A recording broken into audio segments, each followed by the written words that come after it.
ഞാൻ ഈ ഷോയിൽ വന്ന് നിൽക്കുമ്പോൾ 2002 3 തൃശ്ശൂർ നടന്ന ഷോയിൽ നിന്ന് ഞാൻ തൃശ്ശൂരിൽ നിന്ന് നടന്ന് എന്ന് പറഞ്ഞാൽ കുറച്ച് ആലങ്കാരിയായിട്ട് പറയുകയാണെങ്കിൽ ഞാൻ അവിടെ നിന്ന് ഷോയിൽ നിന്ന് ഇവിടെ 2024 ഇപ്പോൾ ഇവിടെ നടക്കുന്ന ബർത്ത് എന്ന് പറഞ്ഞ സ്ഥലത്ത് നടക്കുന്ന ഈ ഷോയിൽ വന്നെത്തിരിക്കുകയാണ്.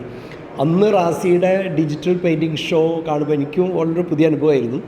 അങ്ങനൊരു ഡിജിറ്റൽ പെയിൻറ്റിങ് ഷോ ആരും നടത്തിയിട്ടില്ലായിരുന്നു എന്നാണ് എനിക്ക് തോന്നുന്നത്. കേരളത്തിലെ തൃശ്ശൂർ ഒക്കെ അത് തൃശ്ശൂർ അങ്ങനെ പല സ്ഥലത്തൊക്കെ റിപ്പീറ്റ് ചെയ്തു.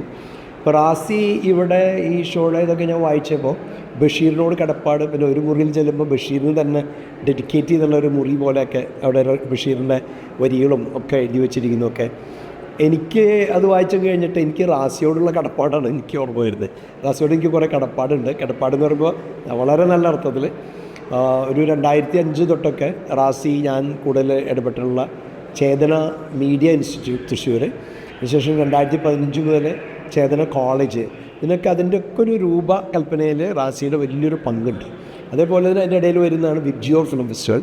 വിബ്ജിയോറിൻ്റെയൊക്കെ ബ്രോഷർ, എല്ലാ പ്ലാനുകൾ എല്ലാം വെറും ബ്രോഷർ എന്ന് പറഞ്ഞാൽ ചെറിയ സാധനത്തിൽ ഒതുക്കല്ല, അതിൻ്റെ ഒരു പൊളിറ്റിക്സിനൊക്കെ ഡിസൈഡ് ചെയ്യുന്ന റാസിയുടെ വിഷ്വലൈസേഷൻ ഭയങ്കരമായിട്ട് ഒരു സ്വാധീനം ചെലുത്തിയിട്ടുണ്ട്. ആൻഡ് പിന്നെ ഞങ്ങൾ രണ്ടുപേരും ഏറ്റവും അവസാനമായിട്ട് അസോസിയേറ്റ് ചെയ്തത് മാർവലാഹ് എന്നൊരു പ്രോജക്റ്റ് അഴീക്കോട് കൊടുങ്ങല്ലൂർ, അവിടെ ഒരു ലൈറ്റ് ആൻഡ് സൗണ്ട് ഷോ ചെയ്തിട്ടുണ്ട്. റാസി ഞങ്ങൾ ഡയറക്റ്റ് ചെയ്ത്, റാസിയാണ് അതിൻ്റെ മാസ്റ്റർ മൈൻഡ്. ഈ ഷോയിൽ വന്ന് പങ്കെടുക്കുമ്പോൾ റാസിയുടെ കടപ്പാടും സ്നേഹവും അതാണ് എനിക്ക് അറിയിക്കാനുള്ളത്. റാസിയുടെ ഹൈബർനേഷൻ കഴിഞ്ഞിട്ട് റാസിയുടെ സൃഷ്ടികൾ വീണ്ടും വീണ്ടും വളരെ കാര്യമായിട്ടുണ്ടാവട്ടെ. And I wish my friend Razi all the best.